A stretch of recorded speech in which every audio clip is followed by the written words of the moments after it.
بس والحسين أكثر عذاب يتعذب به الإنسان من يشتاق والإنسان المقابله ما موجود. فأنا أتعجب على ناس إنه من تشتاق الشخص ما تروح له، يقول الليلة ما أدري إيش صار بي، هيك فجأة لوحدي قاعد واشتهيت تكض يدي،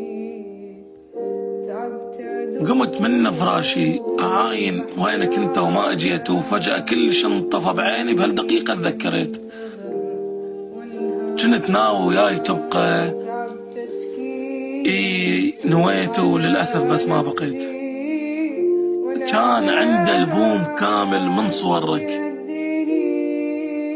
قلت من أفرغ أشقهن ما فرغ اشتققين. كنت ما تدرى أنا أحبك ودرت وجهك من دريت.